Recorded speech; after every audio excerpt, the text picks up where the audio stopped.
दो बातें हैं। एक तो आपने पूछा डिटॉक्स के बारे में, उसको आप मुझे ध्यान दिला देना, वो बता दूंगा मैं आपको। इन्होंने जैसे अभी कहा था, वहीं से मैं अपनी बात शुरू करता हूँ। नहीं नहीं, बच्चों की तो बताया इन्होंने, वो तो एक भाग है। अभी आप इन्होंने कहा था और आपने भी कहा था कि गॉड को चैलेंज मत कीजिए, भाई थी बात, है ना?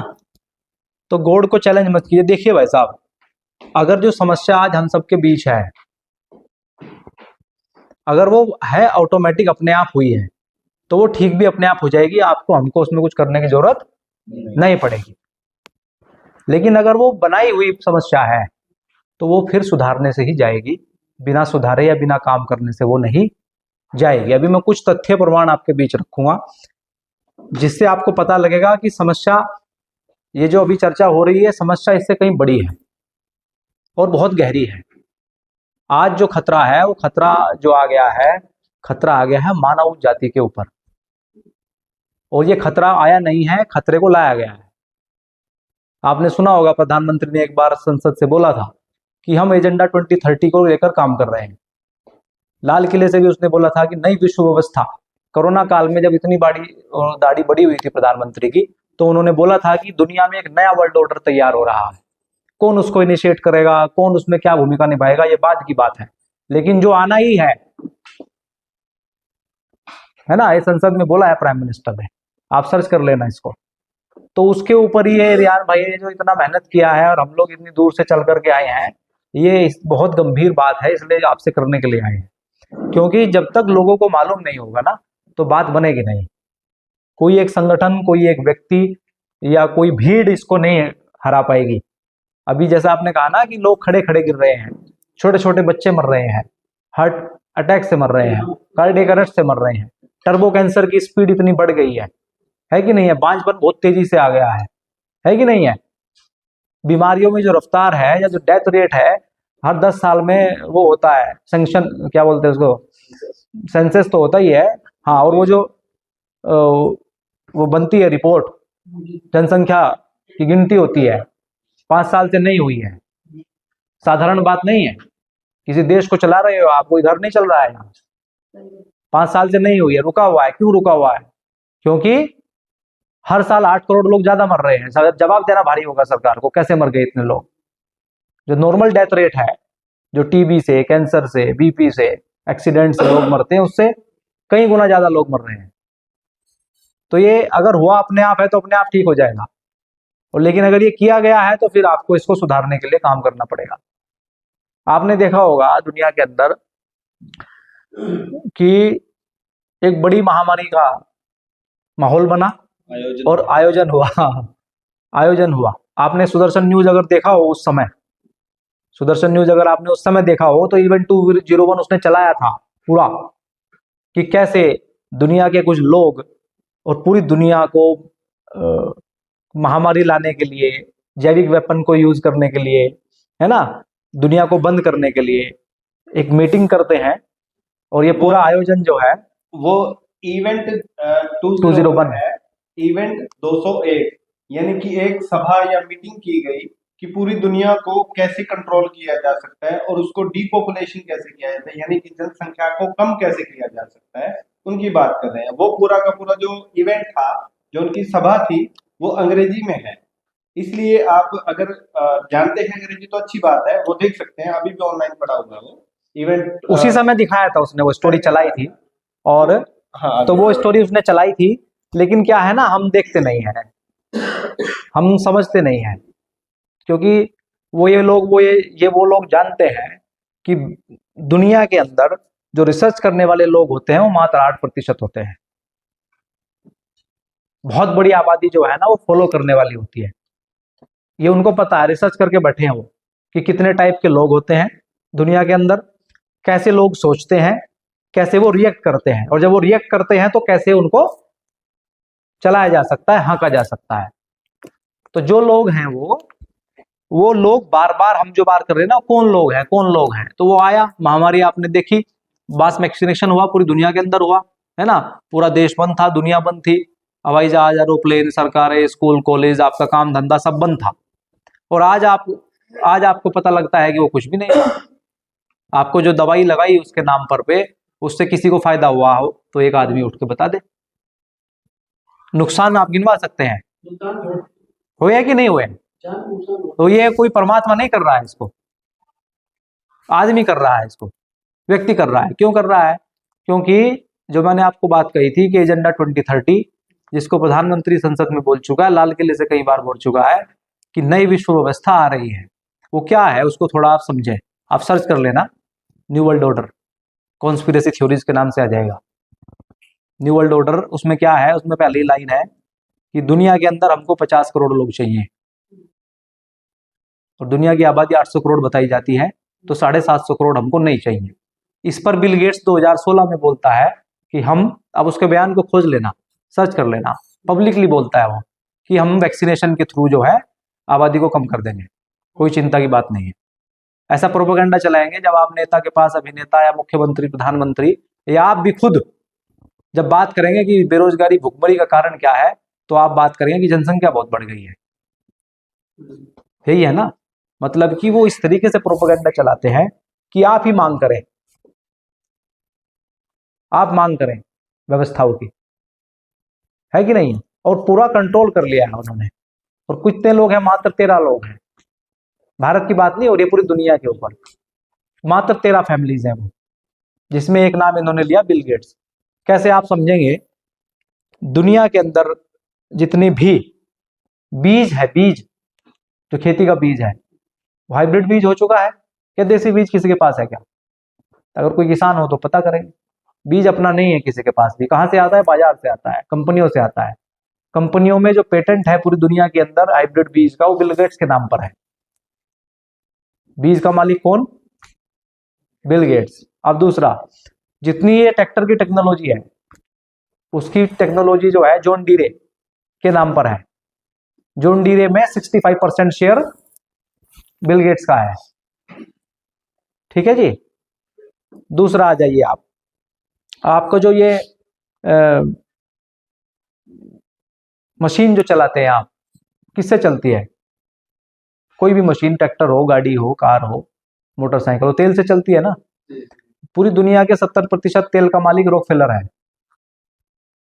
पूरी दुनिया के।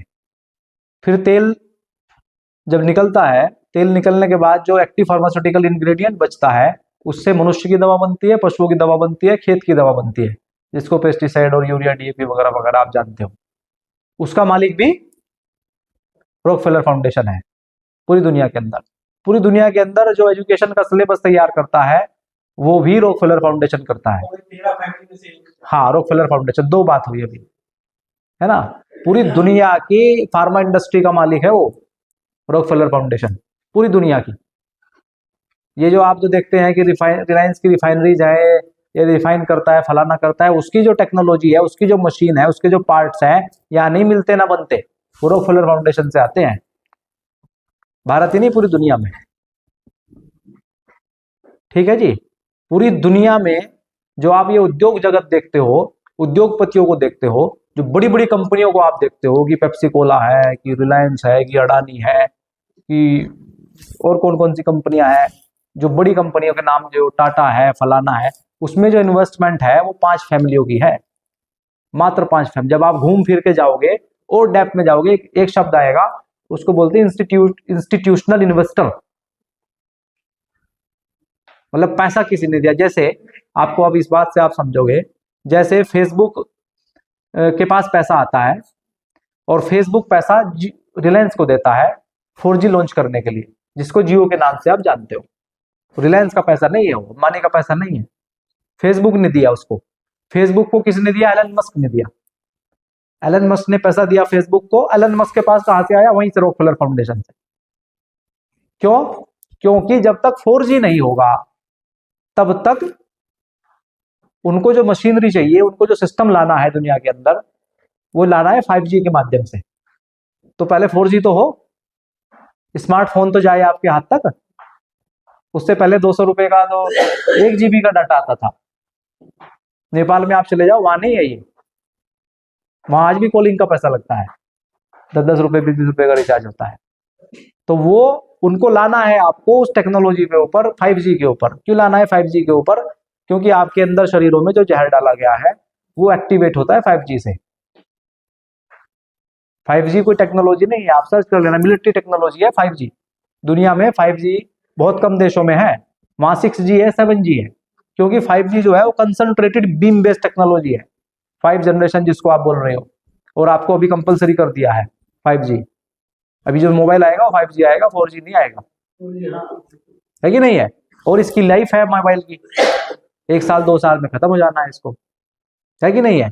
तो 5G जो है military based concentrated beam based technology है। अगर वीर सिंह को उनको उड़ाना है तो उनके पास सिस्टम है, इतनी भीड़ में से इसी का मोबाइल ब्लास्ट होगा। ये सिर्फ 5G में संभव है। इसका वो टेस्टिंग कर चुके हैं कोरिया के अंदर। कुछ लोग धरना प्रदर्शन कर रहे थे, 5G का टावर वहां नजदीक था, तो 200 के 200 लोग एक झटके में गिर गए, मर गए, अभी इसराइल ने किया है ना। तो खतरे बहुत बड़े हैं दुनिया के ऊपर। अगर ये भगवान ने की है तो फिर डरने की कोई बात ही नहीं है, लेकिन अगर इसको मानव ने किया है तो फिर आपको तो कुछ समझना पड़ेगा ना, क्योंकि बिना समझे ही लड़ाई नहीं जीती जा सकती है। जो पूरी दुनिया को बंद करवा सकते हैं, हमारी आपकी क्या औकात है। एक आदेश से जो पूरी दुनिया को बंद कर सकते हैं, पूरी दुनिया की सरकारों को अपनी कठपुतली के तरीके से नचा सकते हैं। और जिन जिन राष्ट्रपतियों ने उस समय विरोध किया था उनकी लाश भी नहीं मिली थी। मेगाडेस्कर का आपने नाम सुना होगा, उसके राष्ट्रपति ने जब टेस्टिंग किया तो पता लगा पपीता भी पॉजिटिव आ रहा है, तो उसने कहा ये मामला कहीं टेस्टिंग में ही फ्रॉड है ना, तो उसको मार दिया था। उस समय सेंसर इतना था, इंफॉर्मेशन जो है वो पहुंचने नहीं दी गई किसी को, फेसबुक भी बंद था, आपका सोशल मीडिया साइट्स पर पूरा कंट्रोल। जो भी कोरोना का नाम लेता था, हम जैसे लोग थे और थे जो बोलते थे, वीडियो उड़ा दी जाती थी। और ये जो लॉकडाउन खुला है, जनता सरकार मोर्चा के कुछ साथी है वो जेल में जाना पड़ा उनको, जब उन्होंने विरोध किया कि मास्क नहीं लगाएंगे हम, ठीक है ना। तो खतरा बहुत बड़ा है। जैसे ही मैंने आपको कहा 2030 तक उनको 50 करोड़ लोग चाहिए, आधी जनसंख्या तो समाप्त कर चुके हैं। आप और हम कितने लोगों तक बात पहुंचा पाएंगे। अभी कंपनी ने इंग्लैंड में मान लिया है कि हम, उसने लिख के दे दिया कि 50% लोगों को हमने प्लेसिबो लगाया है। प्लेसिबो मतलब कोई दवा नहीं थी, उसमें नमक का पानी था, बाकी 50% को दवाई लगाई गई। ये उसने लिखित में दिया है इंग्लैंड में, एस्ट्राजेनेका ने, जो वैक्सीन बनाने वाली कंपनी है उसने। और उसमें से आप जब सर्च करोगे तो उसने बताया कि भाई हमने तो बताया था पब्लिक को कि ये दिक्कत हो सकती है। आप सर्च करो अभी कोरोना वैक्सीन साइड इफेक्ट को वैक्सीन के, तो आ जाएगा पूरा लिस्ट। उससे टीटीएस हो सकता है, उससे आपको स्किन प्रॉब्लम हो सकती है, कैंसर हो सकता है, वो सब लिखा है। लेकिन हम रिसर्च नहीं, उनको पता 8% लोग रिसर्च करते हैं, उनको रोक लो, बाकी गए काम से, है कि नहीं है। फिर वो क्या कह रहे हैं, दूसरा वो ये कह रहे हैं कि फिर आप सोचोगे कि ये चलाएंगे कैसे दुनिया के कामकाज को। दुनिया का कामकाज चलेगा एआई से, आर्टिफिशियल इंटेलिजेंस। उन्होंने कहा अब हमको आदमी की जरूरत नहीं है। क्यों नहीं है? क्योंकि उनके पास रोबोट्स आ गया है, जितना आदेश देंगे उससे ज्यादा काम करेगा, खर्चा कम, है ना, कोई दिक्कत नहीं है, कोई किचकिच नहीं, पिचबिच नहीं, कोई अधिकार को उसको जरूरत नहीं है। 10-10 आदमी के बराबर वो काम कर सकता है। रोबोट को ये नहीं कहना है कि मुझे घर जाना है, मुझे घर जाना है या कुछ काम है बच्चे परेशान है ना। तो बच्चे याद कर रहे हैं। और क्या नाम दे रहे हैं इसको, दे रहे हैं कि ये कार्बन ज्यादा बढ़ा दिया आदमी ने। ये शब्द तो आप सुनते होंगे, कार्बन फुटप्रिंट टीवी में चलता है, ग्लोबल वार्मिंग शब्द आप सुनते होंगे ना। ग्लोबल वार्मिंग बढ़ गई है, जनसंख्या बहुत बढ़ गई है, पशु आप पालोगे कि नहीं पालोगे कानून आ गया है, एक पशु से ज्यादा नहीं पाल सकते, आपको परमिशन लेनी पड़ेगी। क्यों? क्योंकि मीथेन छोड़ता है, वो वातावरण को दूषित कर रहा है। तो वातावरण को दूषित आप कर रहे हैं कि वो आप, अभी तो आप तय करोगे कि जो व्यक्ति पर्यावरण के ऊपर चर्चा करते हैं कि पर्यावरण सही होना चाहिए, वो अपने विशेष चार्टर्ड प्लेन से आते हैं और उस गाड़ी से चल के कॉन्फ्रेंस रूम तक जाते हैं, जिसका जो एक लीटर में 1 किलोमीटर ही जाती है, और वो फिर पर्यावरण पे चर्चा करते हैं कि साहब पर्यावरण खराब नहीं होना चाहिए। जब उनसे मीडिया इंटरव्यू में पूछा जाता है कि आप भी तो साफ चार्टर्ड प्लेन से चलते हो, बोला मैं बहुत अच्छे वाला पेट्रोल इस्तेमाल करता हूँ। कैसा भी पेट्रोल हो, प्रदूषण तो करेगा, है कि नहीं है। मतलब उनको क्या है कि आप से प्रॉब्लम है। और जनसंख्या 2 ही जगह ज्यादा है, चाइना में और भारत में, तो हानि जो होगी वो 2 ही देशों में होगी, ज्यादा होगी नहीं, कर दी है उन्होंने। 50% तो साफ हो, ये मान के चलना आप। तो उसका जो उपाय है, अभी भाई साहब बता रहे थे कि वो तो आपको हम बता ही देंगे लेकिन इन विषयों पर, ये इतने गहरे विषय हैं, इन पर एक घंटे की चर्चा में कुछ होना नहीं है। और इसका समाधान बहुत सरल है। प्रकृति की ऐसी व्यवस्था है, समस्या दिखती बहुत बड़ी है, समाधान उसका सरल होता है। सरल तभी हो सकता है समाधान जब आप उसको समझते हो। ना समझी ही समस्या है और समझदारी ही समाधान है। देखो ये कोरोना का कितना बड़ा षड्यंत्र था, पूरा देश बंद था, इतनी मैंडेशन थी, इतना रोक टोक थी, जबरदस्ती थी, फिर भी करोड़ों लोगों ने नहीं लगवाई। जिनको समझ थी उन्होंने अपने बचाव का रास्ता निकाला कि नहीं निकाला? ये है जैसे इन्होंने नहीं लगवाई, हम तो खैर कहाँ लगवा, हमें तो कोई मतलब नहीं है। चाहे किसी ने झूठे सर्टिफिकेट बनवाए, है ना, उन्होंने मतलब बचाव किया। और जो एआई का अभी आप देखोगे ना, आर्टिफिशियल इंटेलिजेंस को आप देखोगे कि यहाँ क्या है, अभी रोबोट्स का जो है पूरा, सूरत में तो रेस्टोरेंट चल रहा है 2 साल से, वहां एक भी जो है आदमी नहीं है रेस्टोरेंट में, पूरा रोबोट्स है। एक हॉस्पिटल वहां चल रहा है सूरत के अंदर ही, गुजरात में, जहां एक भी डॉक्टर नहीं है। सारा काम सर्जरी से लेकर के, आपका पेशेंट्स को देखने से लेकर के, दवाई देने से लेकर के, बिल पेमेंट करने से लेकर के, सब कुछ एक्सरा मशीन, सब कुछ टेस्टिंग वेस्टिंग रोबोट्स करता है। ठीक है ना। आपकी दिल्ली की जितनी कोर्ट है, उनका जो वो है क्लरिकल का काम, वो सारा का सारा एआई देख रहा है। अभी ये जो गडकरी साहब बोलते हैं कि सैटेलाइट से टोल कटेगा, वो वही है। और वही नितिन गडकरी ने ये भी तो बोला है कि हम 2026-27 तक 90% नौकरियां खत्म कर देंगे। खत्म, वो बोल दिया ना प्राइम मिनिस्टर ने। डीजल पेट्रोल की गाड़ियां जो है वो भी हम खत्म कर देंगे। तभी तो ये आ रही है इलेक्ट्रिक गाड़ियां हैं। वो जो लिथियम मिला है वहां पर अपने पहाड़ों में, जम्मू कश्मीर में, वो इसीलिए इसी में तो यूज कर रहा हूँ। जो गाड़ियां है ना, तो धारा 80 तोड़ा गया है, वो धारा 80 370 सॉरी 370 370 जो तोड़ी गई है, उसका बी तोड़ा गया है। ये नहीं, इसको 35B 35B। आपको लगता है 370 रिवोक? नहीं, 370 35A और 35B था, बी हटा दिया। आप वहां जमीन खरीदने का अधिकार मिल गया है। आप तो खरीदोगे नहीं, जिसके पास पैसे हैं वो खरीदेगा। पैसे किसके पास है? अडानी के पास है। उसको दिक्कत थी जमीन लेने में उसके रहते। तो ये बहुत बड़ी समस्याएं हैं लोगों के पास। खैर उससे भी कोई फर्क नहीं पड़ता, तो मानव जाति पे खतरा है भाई। बीज ही लुप्त होने की कगार पे है। खेत का बीज आपके पास है नहीं है कि नहीं है? पशुओं का बीज आपके पास नहीं, बाजार से आ रहा है, बाजार में आप पता करेंगे। और मनुष्य का बीज खत्म हो गया, 65% तो बांझपन आ गया है। ये तो रिपोर्ट्स कह रही हैं। IVF से हो रहे हैं ना बच्चे। इस बीज की, चाहे मनुष्य का बीज हो, चाहे पशुओं का बीज हो, चाहे खेत का बीज हो, इस तीनों की तीनों टेक्नोलॉजी जो है बिल गेट्स के नाम पे पेटेंट है। और उसने पूरी दुनिया से जो स्वदेशी बीज थे, देसी बीज थे, उनको लेकर के स्वेलबॉर्ड के अंदर, नॉर्वे में एक जगह है स्वेलबॉर्ड सीड वॉल्ट, तिजोरी, बीज की तिजोरी बना रखी है 2008 से ही। वहां संग्रहित कर रखे हैं सारे बीज, जो इंडिजिनस बीज हैं, जो परमात्मा के बनाए हुए हैं, वो बीज प्रकृति ने बनाए हैं जो, वो वहां उसने बर्फ के अंदर एक तिजोरी बनाई हुई है, वो वहां है। बनाई तो नॉर्वे की सरकार ने है, लेकिन उसको जो पैसा दिया है वो बिल गेट्स ने दिया है। ठीक है ना।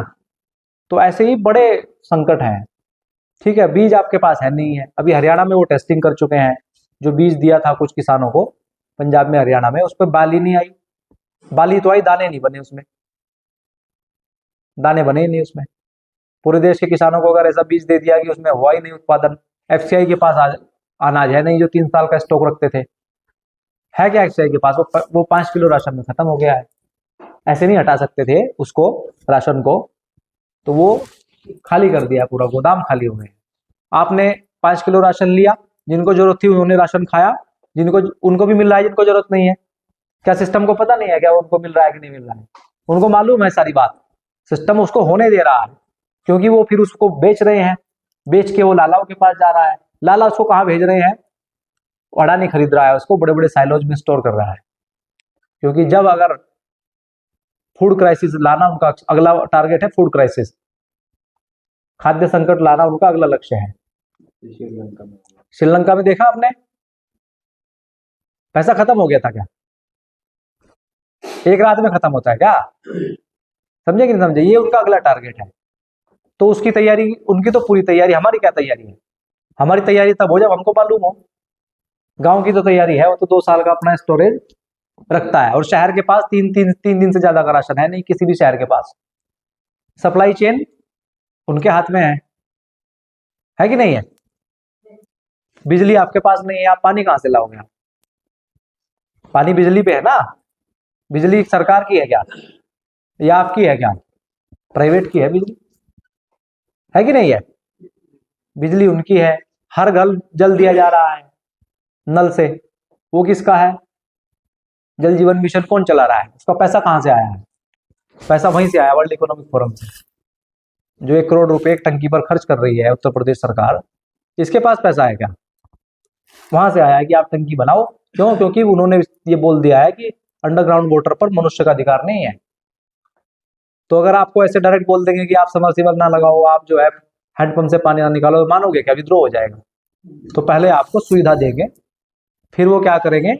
जैसे हमारे यहाँ उत्तर प्रदेश में गांव में क्या हुआ कि जिन्होंने मीटर नहीं लगवाया उनका तो बिल कर दिया 1000 रुपये महीने का, और जिन्होंने मीटर लगवाया उनका बिल आ रहा है 250 रुपये। तो सबने लाइन में लग के मीटर लगवा लिए और इधर से बिजली 7 रुपये यूनिट कर दी जब सबके लग गए। तो ये सिस्टम का काम करने का अपना तरीका है। अगर हमने उसको नहीं पकड़ा, हम उस पैटर्न को नहीं समझे, तो बचने का कोई रास्ता नहीं मिलेगा आपको। और ये तो मैं तो सौभाग्य मानता हूं, प्रकृति को बड़ा वो देता हूं कि ये कोरोना आया, इसकी वजह से देश में जो बुद्धिजीवी वर्ग है उसने चिंतन किया, और ये फिर अभियान चल पड़ा है पूरे देश में कि भाई नई जनता को बताना चाहिए। क्योंकि कोई नेता अभिनेता नहीं बनाएगा। आपको लगता है कि राहुल गांधी या नरेंद्र मोदी अलग है? नहीं, वो जो रेस कोर्स है जिसमें घोड़े दौड़ रहे हैं, उनका मालिक सबका एक है। और ऐसा माहौल बनाया जा रहा है देश के अंदर, जो स्थानीय पार्टियां हैं उनको खत्म किया जाए, 2 पार्टी रहे। क्यों? क्योंकि स्थानीय पार्टियां जो है वो लोकल मुद्दों पर बनी हुई है। वन वर्ल्ड वन नेशन, बस उनका नारा है वन वर्ल्ड। अभी तो मैंने एक ही बात बताई कि इतना चाहिए। दूसरा उनका क्या नारा है कि दुनिया में एक ही धर्म होगा। ये अगला स्टेप है। एक ही भाषा होगी दुनिया में, एक ही सरकार होगी, वन वर्ल्ड गवर्नमेंट। अभी सबमिट हुआ था ना G20 का, वन वर्ल्ड गवर्नमेंट, वसुदेव कुटुंबकम, जिसको हमने इस तरीके से प्रचारित किया। भावना से जुड़े हुए लोग हैं, और वसुदेव कुटुंबकम कहते कुछ लोग उसके झांसे में आ जाएंगे, कुछ इधर से उसके झांसे में आ जाएंगे। सबके मोहरे उन्होंने फिट कर रखे हैं पहले ही। जब आपको मुस्लिम कम्युनिटीज ने वैक्सीन का विरोध कर दिया, तो फिर सलमान खान को आगे किया गया टीवी के ऊपर। तो उसको जो हीरो बनाया गया वो इसी दिन के लिए बनाया गया है। उसको जो सुविधाएं दी गई है वो इसी दिन के लिए दी गई है कि जब मुस्लिम कम्युनिटीज को कोई बात समझानी है तो एक हीरो तो चाहिए ना। इधर धर्म के ठेकेदार हिंदू धर्म के बनाए गए हैं, सुपरस्टार, इसीलिए सबको ऐसे ही। क्योंकि कुरान में जो है संगीत और सिनेमा बैन है। उनके कुछ हथियार हैं, वो जो 13 लोग हैं ना, वो दुनिया को कंट्रोल करने कुछ हथियार है। उनमें शराब है, सिनेमा है, मीडिया है, ब्याज है, और ये सब चीजें सभी धर्मों में मूल रूप से बैन की गई है। क्योंकि वो लोग उनको इस बात को जानते थे कि आदमी की गिरावट इन्हीं से हो सकती है, आदमी को जो नियंत्रण खत्म होता है अपने ऊपर से वो इन्हीं बातों से हो सकता है। लेकिन उसको जो है फिर उन्होंने पूरा प्रोपेगेंडा बनाया है। कोई भी आप जो घटना देखोगे, अभी कुंभ में जो ये भगदड़ मची है, इसमें लोग मरे हैं, ये प्लान्ड है पूरा ये। क्योंकि उन आकाओं को वो जो संदेश भेजते हैं, फोन पे चिट्ठी लिख के नहीं भेजते हैं। खबर छपेगी कि मरे 21 लोग, तो वहां वो समझ जाएंगे कि 21 का मतलब क्या है। पूरी भाषा कोडिंग की है ये। सौभाग्य से ये भाषा हमको आती है कोडिंग में। चाहे वो 200 वो कैसे बात करते, चाहे 200 मरे, वो लिखेगा 21। वो लिखेगा कि नरेंद्र मोदी जी की माता जी का निधन 2:21:05 पर हुआ। तो वो उसको संदेश है कि अगली गुद्दी मुझको चाहिए। ठीक है ना? और मतलब इस खेल को कुछ लोग सिस्टम में जानते हैं, बाकी को नहीं मालूम है। जब नीति आयोग बनाया गया है, जैसे भाई साहब कह रहे थे ना, भाई आप बताओ, आपके बीमार होने में बाजार का फायदा है कि किसका फायदा है? आप बताओ। आप अगर बीमार हो तो फायदा फार्मा कंपनी का है ना, डॉक्टर का फायदा है ना। तो वो किसकी है? आपकी है। फार्मा इंडस्ट्री का मालिक रॉकफेलर है। तो वो ऐसी नीति क्यों बनने देगा? आपने चुनाव जिताया है, चाहे किसी को जिताया हो, XYZ, कोई भी किसी पार्टी के नेता को आप जिता दो, नीति जो बनाएगा वो तो नीति आयोग बनाएगा। प्राइम मिनिस्टर को जो रिकमेंडेशन देगा वो नीति आयोग देगा। नीति आयोग में जो हेल्थ का जो काम देखता है वो VK पॉल देखता है। एम्स का डॉक्टर है, वो पीडियाट्रिशियन है। तो वो ऐसी नीति बनाएगा जिससे मशीन ज्यादा आए, टेस्ट ज्यादा हों, हॉस्पिटल ज्यादा बने, है ना। तो जब आपके टेस्ट ज्यादा होंगे, हॉस्पिटल ज्यादा बनेंगे, तो दवा ज्यादा बिकेगी। और उनको बिकने का कारण मात्र एक ही है कि आपका बीमार पड़ना, ठीक है कि नहीं। तो सारा नीति ऐसी बनेगी कि आप बीमार कैसे पड़ो, उनका फोकस इस पे रहेगा। और आप जब ज्यादा दवा खाओगे तो ज्यादा बीमार पड़ोगे, तभी तो ज्यादा दवा खाओगे। उसमें आप गाड़ी का भी यूज करोगे, पेट्रोल डीजल भी फूकोगे, वो भी उन्हीं का है। मतलब कि आप दिन रात जो काम करके, जो भाई साहब ने आपको कहा था कि उनको समृद्ध करते रहोगे, और आपका पूरा जीवन इसी में निकल जाएगा, है कि नहीं है। और इसमें क्या पैमाना बना देंगे कि जीडीपी बढ़ेगी। आंकड़े हैं सब ये। जीडीपी आपका विनाशी देश का विकास का मॉडल है। आप ना तो दारू पियो, आप ना सिगरेट पियो, ना आप पेट्रोल खरीदो, मतलब पेट्रोल नहीं खरीदोगे तो साधन नहीं चलाओगे। आप साइकिल से काम करो, अपने घर का उगा हुआ किसान से लेकर के खाओ, अपनी मेहनत जो है आपस में डिस्ट्रीब्यूट करना शुरू कर दो, आप देशद्रोही हो जाओगे, क्योंकि जीडीपी घटेगी। पुलिस का खर्च जो है वो जीडीपी में जोड़ा जाता है।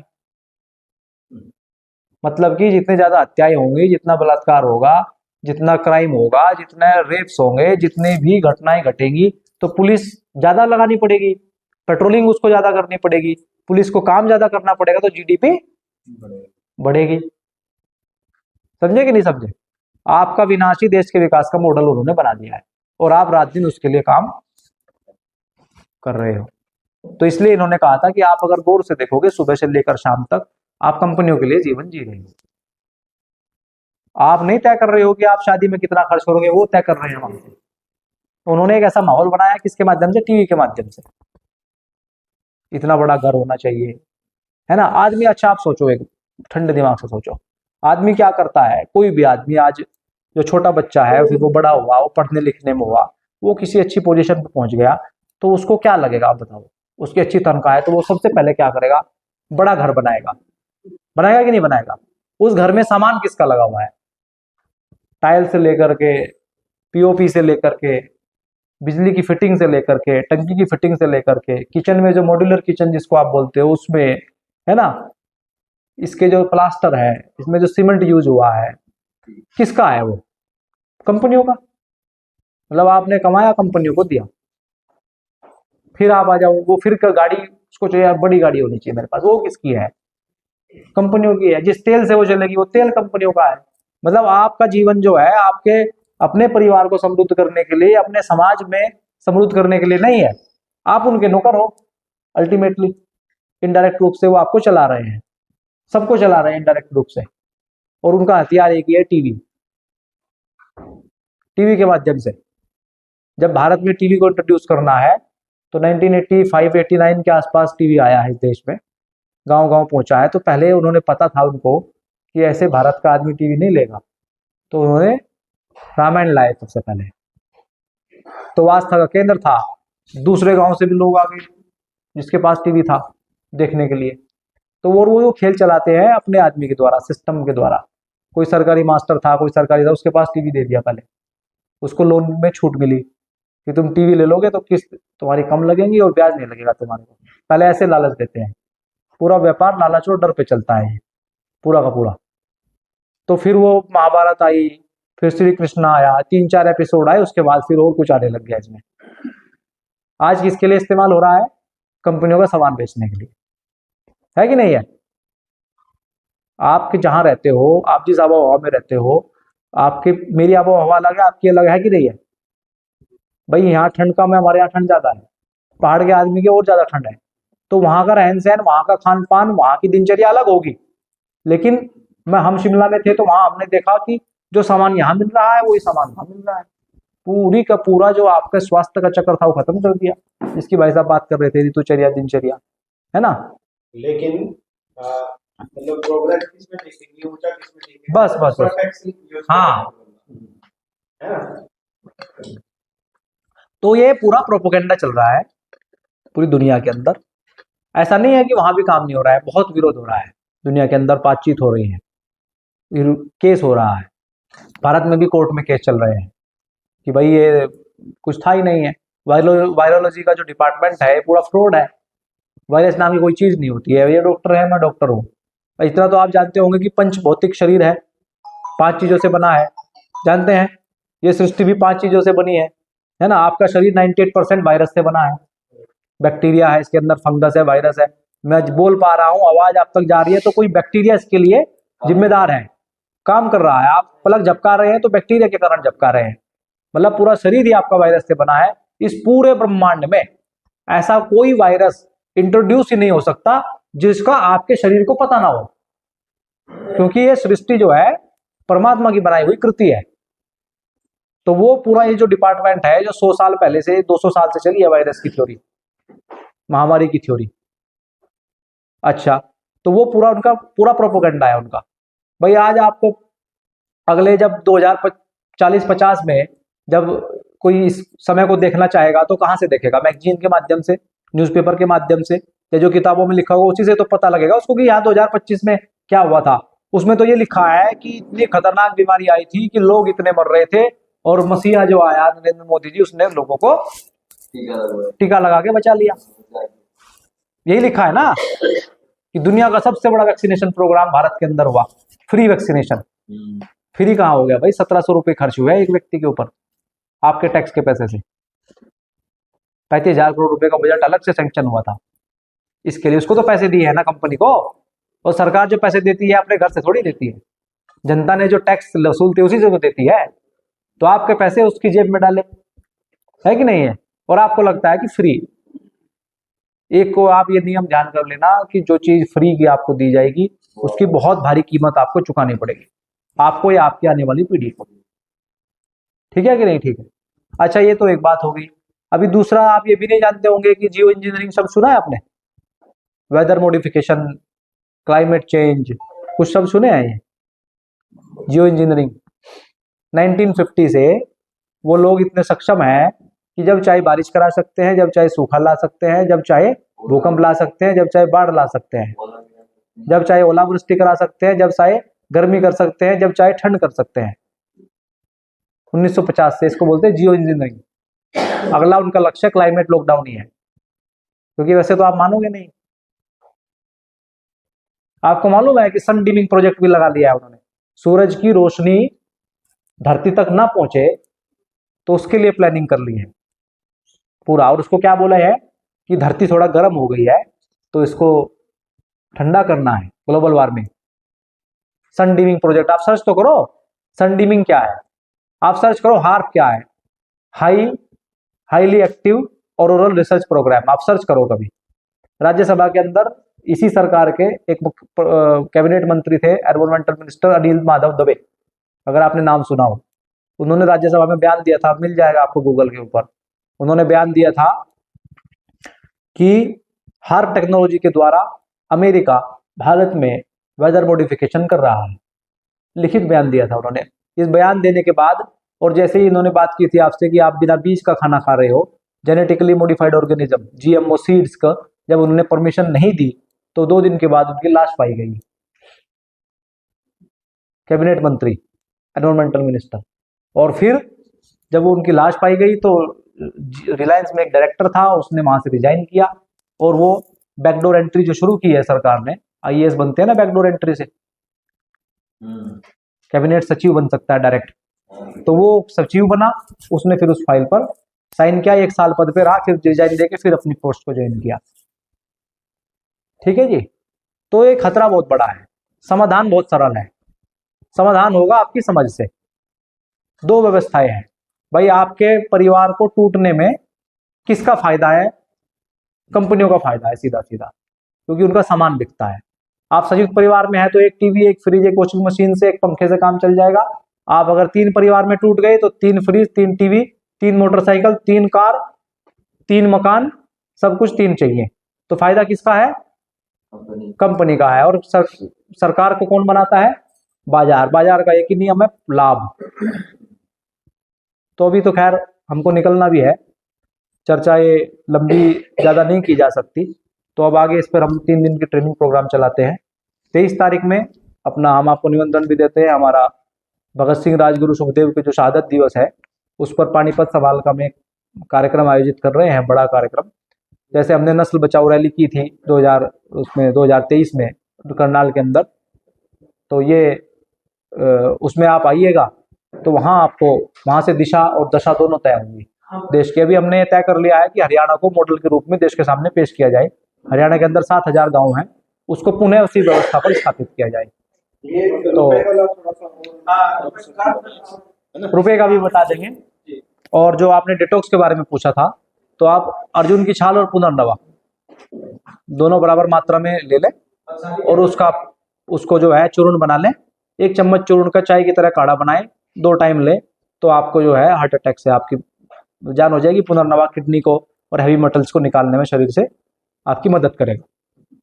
एक काम ये कर लें। दूसरा काम है कि एक डॉक्टर सुसेन राज हैं, उन्होंने वो WHO में पहले काम करती थी, तो उन्होंने इसकी एक डिटॉक्स किट बनाई है, वो आप ले सकते हैं। वो नंबर रियान भाई के पास है, उनसे ले सकते हैं।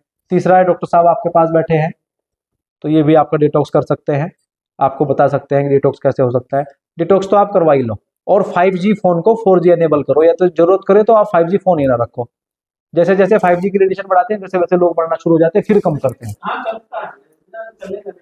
कम करो अपने उसको, यूज को कम करना ही पड़ेगा। सरकार ने इतनी जरूरतें खुद कर दी है। नहीं, आप तो छोटे फोन से काम चला लो ना, तो नहीं चलेगा तो फिर क्या कर सकते हैं, उसमें कोई कुछ नहीं कर सकता। ऐसे ही काम उसने कर दिया है, इसके लिए चलेगा। हाँ हाँ, आप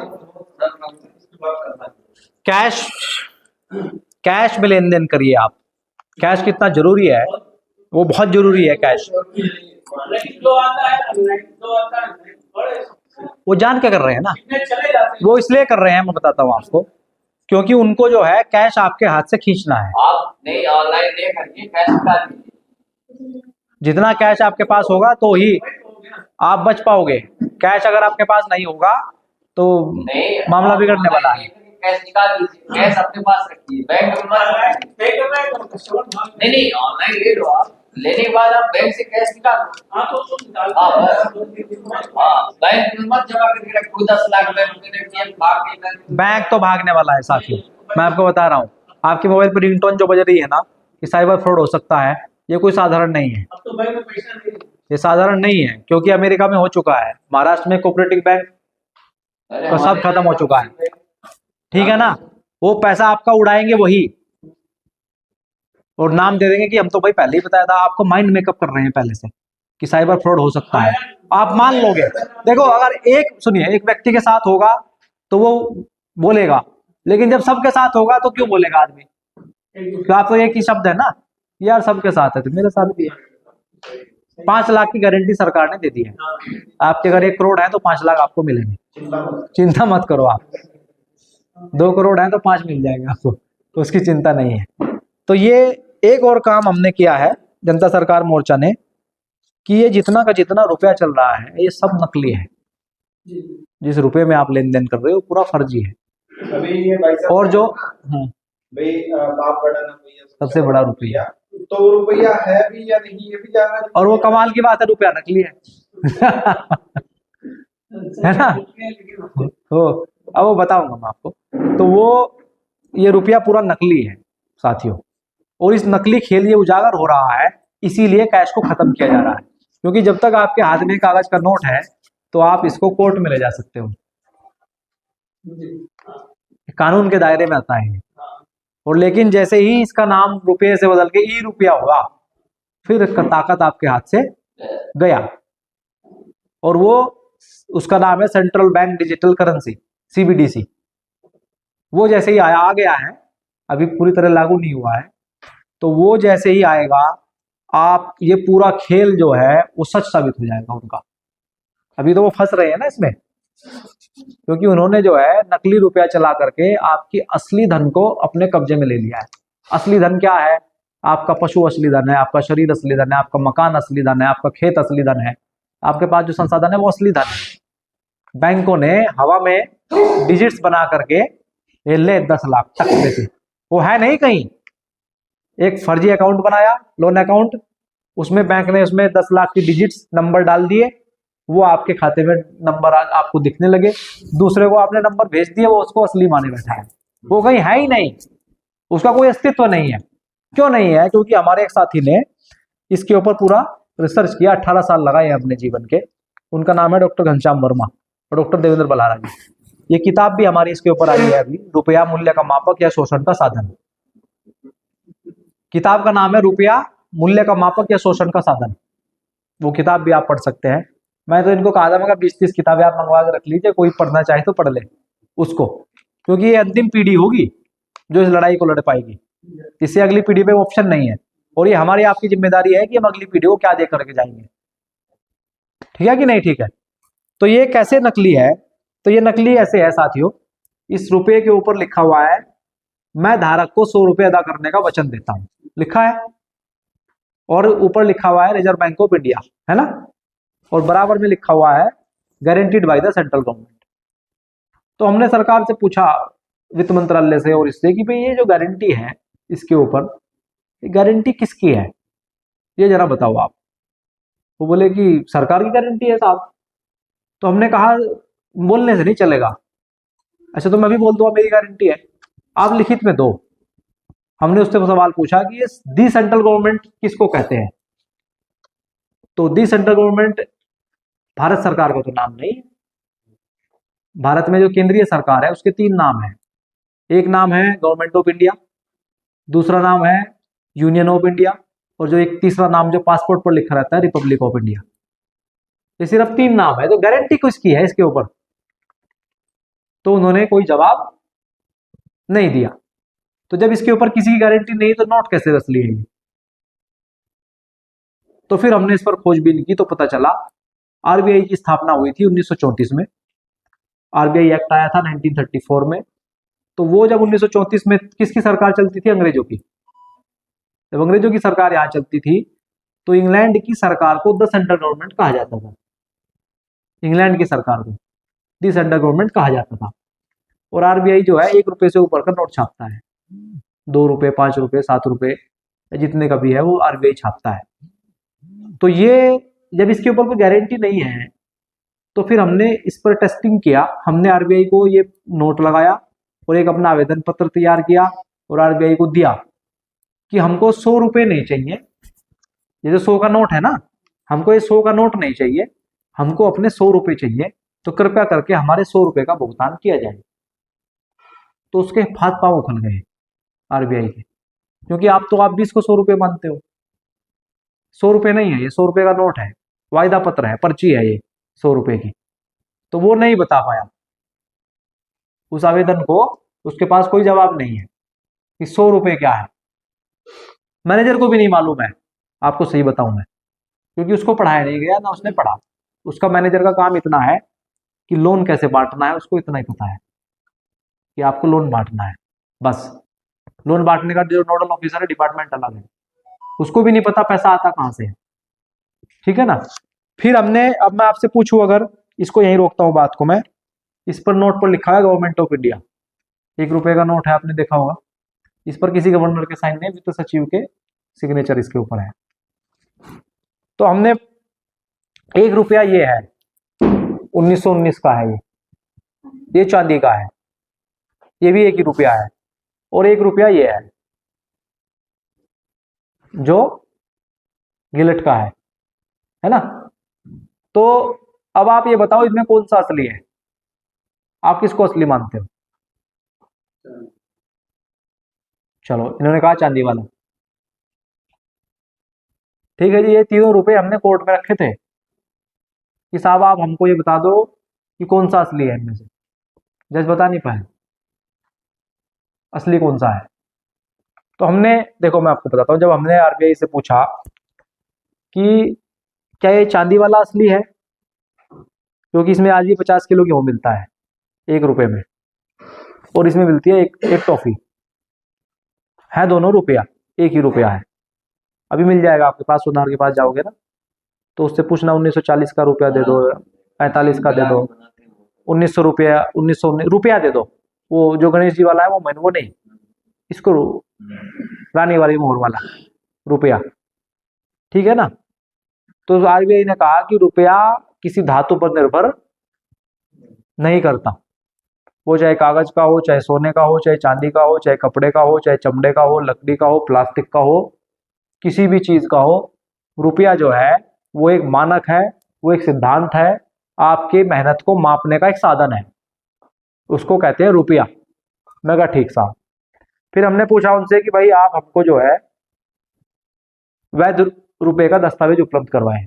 उन्होंने कहा हमारे पास वैध रुपए का कोई दस्तावेज उपलब्ध नहीं है। तो फिर मैं कहा इसका मतलब नोट नकली मान लिए जाए सारे, जब आपको नहीं पता असली कौन सा नकली कौन सा।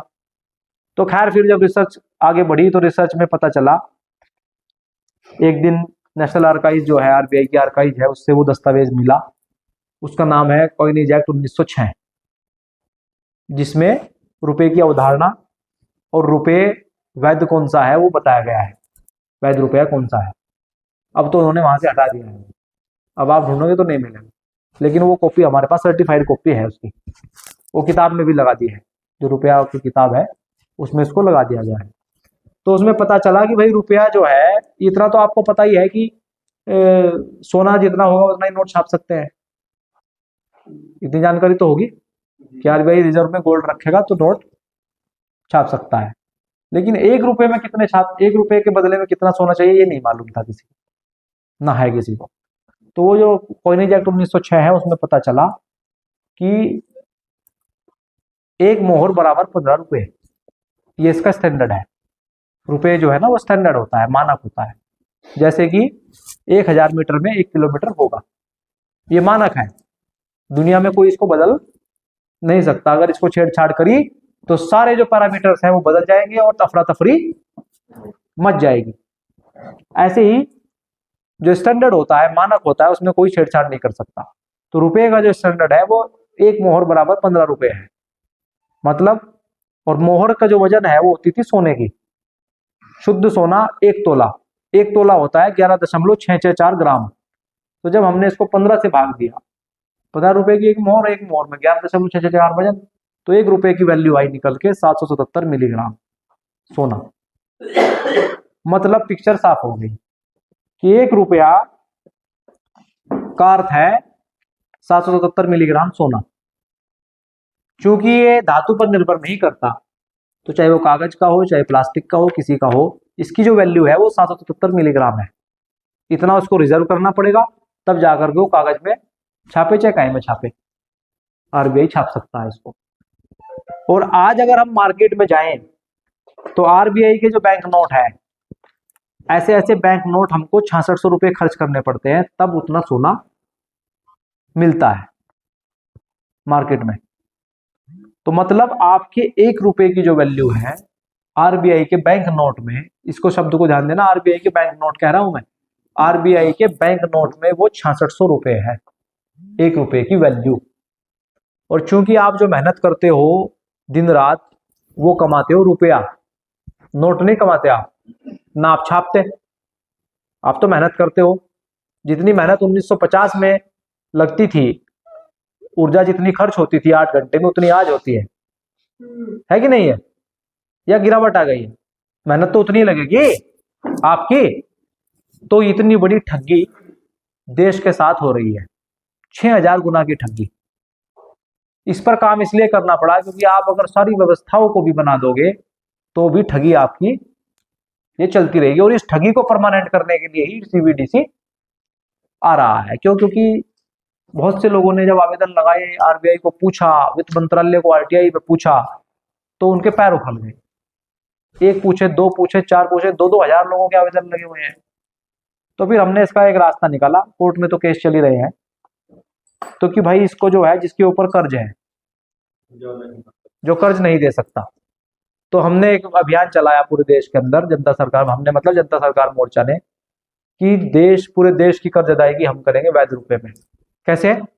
आपके ऊपर अगर 6 लाख का कर्ज है तो 100 रुपए में अदा हो जाएगा, उससे ज्यादा आप किस्त दे चुके हो, है कि नहीं है? तो हम उसको नोटिस भेजते हैं, पूरा 1906 का कॉइनेज एक्ट देते हैं, 1882 के जो पेपर करेंसी एक्ट है वो लगाते हैं, और 8 सवाल पूछते हैं। उनमें पहला सवाल है कि पहले आप ये बताओ कि आपने जो हमको दिया है वो इस देश की रुपए की वैध मुद्रा दी है कि अवैध मुद्रा दी है कर्ज के रूप में? क्योंकि आपने उससे कर्ज मांगा था वैध रुपए में, उसने दिया आरबीआई के नोट, बैंक नोट आपको, है कि नहीं है?